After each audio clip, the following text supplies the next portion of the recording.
Hello students, आज का मेरा टॉपिक है एसिड और बेस की रिएक्शंस। कि एसिड और बेस जब रिएक्ट करते हैं किसी और केमिकल्स के साथ या किसी मेटल के साथ या metal carbonate, metal hydrogen carbonates के साथ या आपस में ही एसिड और बेस रिएक्ट करते हैं तो क्या क्या प्रोडक्ट बनता है, क्या रिएक्शन होती है। आज इस टॉपिक में मैं आपको इसके बारे में बताऊंगी कि भाई ये रिएक्शंस कैसे होती है। फर्स्ट रिएक्शन है हमारी, how do acid and basis react with metal. Metal के साथ कैसे रिएक्ट करते हैं। अब ये देखिए, जिंक जो है, जिंक आपको पता होगी कि दिस इज अ मेटल और dilute sulphuric acid is a acid. When zinc react with H2SO4 तो आपका बनेगा सॉल्ट और हाइड्रोजन गैस। तो ये आपका बनेगा zinc sulphate plus H2 gas. Okay, whenever metal react with acid, it always give you salt and hydrogen gas. ये जो हाइड्रोजन गैस यहाँ से ये इवॉल्व हो रही है। अब इसको आप कैसे फाइंड आउट करोगे कि ये जो इससे जो गैस बन रही है, ये यहाँ पर जो इस बबल्स के रूप में आ रही है, इसके आप आइडेंटिफिकेशंस कैसे करोगे कि ये हाइड्रोजन गैस ही है।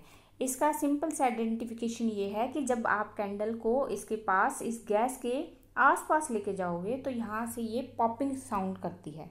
जैसे पट पट की, जैसे हम क्रैकर जलाते हैं जब आवाज़ आती है ना, उसी टाइप की। जैसे ही कैंडल आप लेके जाओगे यहाँ पर आपको पॉपिंग साउंड जो है वो डिनोट शो होगी। ओके,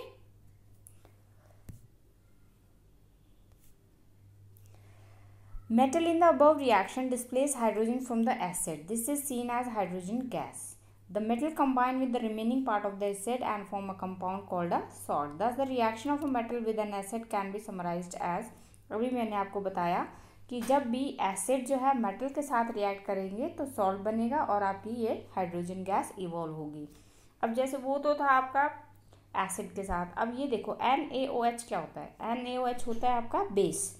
बेस को जब आप मेटल के साथ रिएक्ट करवाते हो तो ये आपका बनेगा सोडियम जिंकेट, ये एक सॉल्ट है और साथ में इवॉल्व होगी आपकी हाइड्रोजन गैस। तो ये हाइड्रोजन गैस जब भी इवॉल्व होगी, चाहे वो एसिड के साथ रिएक्ट करे या बेस के साथ रिएक्ट करे मेटल, तो इससे आपको फाइंड आउट हो जाएगा कि इसमें एसिड प्लस मेटल से सॉल्ट बनेगा और हाइड्रोजन गैस इवॉल्व होगी, या फिर बेस और मेटल जो है वो आपस में रिएक्ट करेगी तो सॉल्ट बनेगा और हाइड्रोजन गैस बनेगी। ओके, फिर हमारी नेक्स्ट है, how do metal carbonate and metal hydrogen carbonate react with acid. अब जो मेटल कार्बोनेट है, मेटल कार्बोनेट के आप एग्जांपल दे सकते हो, जैसे मेटल कार्बोनेट MgCO3 हो गया, मैग्नीशियम कार्बोनेट हो गया, कैल्शियम कार्बोनेट हो गया। ठीक है, ये क्या है, मेटल कार्बोनेट है। मैग्नीशियम आपकी मेटल होती है, कैल्शियम आपका मेटल होती है, और ये CO3 जो है ये क्या शो कर रहा है आपको, कार्बोनेट। जब ये रिएक्ट करते हैं एसिड के साथ तो क्या बनता है, जब भी ये रिएक्ट करती है इसके साथ तो आपका देखो, टेस्ट ट्यूब A के अंदर थी सोडियम कार्बोनेट प्लस उसमें एसिड डाला तो आपका बना एक सॉल्ट बना, वाटर बना and carbon dioxide gas evolve हुई। पहले हमने पढ़ा था कि एसिड जब मेटल्स के साथ रिएक्ट करती है तो हाइड्रोजन गैस इवॉल्व होती है। जब एसिड मेटल कार्बोनेट या फिर मेटल हाइड्रोजन कार्बोनेट के साथ रिएक्ट करती है तो आपकी कार्बन डाइऑक्साइड गैस इवॉल्व होती है। सेकेंड टेस्ट ट्यूब में सोडियम हाइड्रोजन कार्बोनेट HCl, जब इन दोनों की रिएक्शन की तो आपका बना salt NaCl, H2O and carbon dioxide. अब ये जो कार्बन डाइऑक्साइड गैस इवॉल्व हुई है वो आप कैसे फाइंड आउट करोगे कि जो गैस निकल रही है, जो इवॉल्व हो रही है, वो गैस आपकी कार्बन डाइऑक्साइड है। On passing the carbon dioxide the gas evolve through the lime water. जब भी आप, जो ये कार्बन डाइऑक्साइड यहाँ से निकली है, जब आप इसको लाइम वाटर है CaOH2, this is called lime water. ये लाइम वाटर वो वाटर नहीं है जो आप सोच रहे होगे कि नींबू पानी को इधर इसने लाइम वाटर बता दिया। No, it is not that water. ये है कैल्शियम हाइड्रोक्साइड को लाइम वाटर बोलते हैं। जब इसके अंदर आप कार्बन डाइऑक्साइड गैस पास करवाओगे तो आपके ये बनेगा कैल्शियम कार्बोनेट, वाइट प्रेसिपिटेट बन जाएंगे एंड H2O रिलीज, पानी भी बनेगा साथ में। फिर आप इसके अंदर कैल्शियम कार्बोनेट के अंदर फिर दोबारा से ये जो साथ में वाटर भी बना है ना हमारा इधर, और इसके अंदर से फिर दोबारा से आप कार्बन डाइऑक्साइड गैस पास करोगे तो ये अगेन चेंज हो जाएगा सॉल्युबल वाटर के अंदर, कैल्शियम हाइड्रोजन कार्बोनेट ये बनेगा आपका दोबारा से। ठीक है, ये CaOH2 जो था ये बिल्कुल क्लियर वाटर था, उसके अंदर जब आपने CO2 पास करवाई तो वो मिल्की बना, मिल्की वाटर के अंदर से फिर आपने दोबारा से कार्बन डाइऑक्साइड गैस पास करवाई तो वो अगेन ट्रांसपेरेंट वाटर में कन्वर्ट हो गया। Okay, limestone, chalk and marble are different form of calcium carbonate. Calcium carbonate की ये डिफरेंट फॉर्म है। आप इनको कभी भी ये मत समझना कि लाइमस्टोन, चॉक या मार्बल एक ही चीज़ है, ये सब क्या है, अलग अलग है। जैसे मैं आपको बताती लाइम वाटर का है,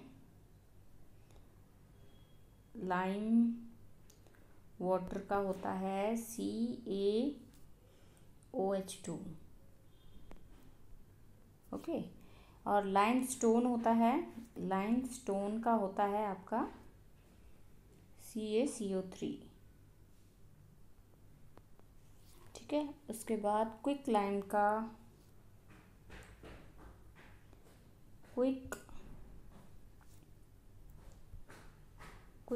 का फॉर्मूला होता है आपका CaO, ओके। तो ये these are the different form of calcium. उसके बाद हमारा देखो मेटल हाइड्रोजन कार्बोनेट एसिड्स के साथ रिएक्ट करते हैं। देखो how do acid and basis react with each other.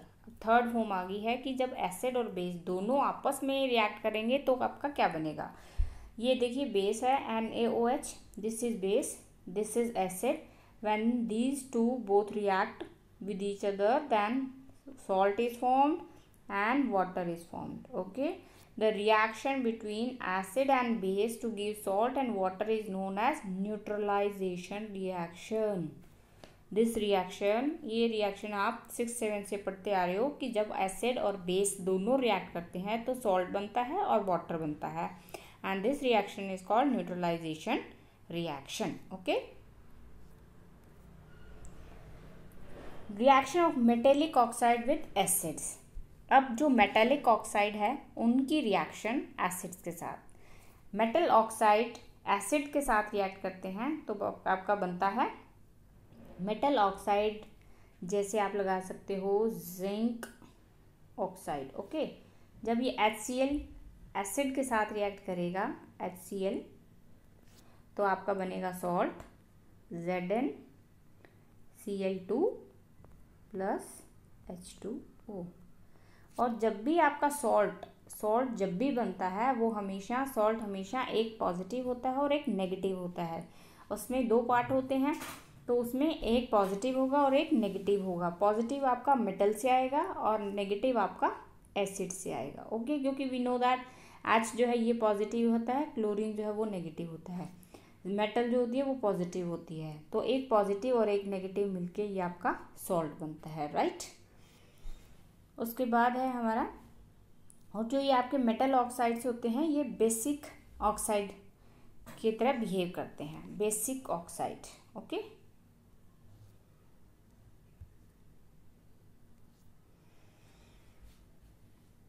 Acid metallic oxide are said to be basic oxide, right. फिर उसके बाद है आपका reaction of non metallic oxide with basis. Non metallic oxide कौन से होंगे आपके, like CO2, SO2, okay. C carbon जो है वो आपका नॉन मेटालिक है, S जो है वो आपका नॉन मेटालिक है। तो ये जो है नॉन मेटालिक ऑक्साइड जो है वो बेस के साथ रिएक्ट करके, नॉन मेटल ऑक्साइड जो है वो बेस के साथ रिएक्ट करके सेम जो एसिड्स के साथ बनाते हैं मेटलिक ऑक्साइड, वही बेस के साथ नॉन मेटालिक ऑक्साइड जो है मिलकर बनाएंगे salt plus water. This reaction is similar between a base and an acid. We can conclude that non-metallic oxide are acidic in nature. तो ये जो है ये CO2 या SO2 these behave like acidic in nature. क्योंकि जो salt होता है वो हमेशा क्या बनता है, एक पॉजिटिव आयन से बनता है और एक नेगेटिव आयन से बनता है. और इसमें जो आपका बेस, जैसे सपोज करो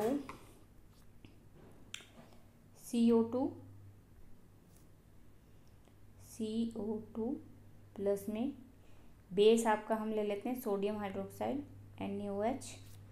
तो ये आपको क्या देगा, अब क्या बनेगा आपका, देखो वाटर निकाल लो पहले आप, H2O निकल गया तो आपका बनेगा सोडियम कार्बोनेट.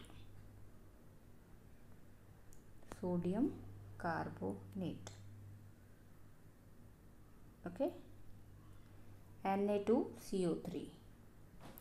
तो ये सॉल्ट बन गया एंड ये वाटर बन गया. तो this is the topic related with the acid and base reaction, react with metals, metal carbonate, metal hydrogen carbonate, metal acid and base react with each other. These 3 or 4 reactions we have discussed here. So please बच्चों, अगर आपको मेरी ये video अच्छी लगी हो तो please like करना और शेयर भी करना. If you have any doubt you can comment in the comment section. Thank you.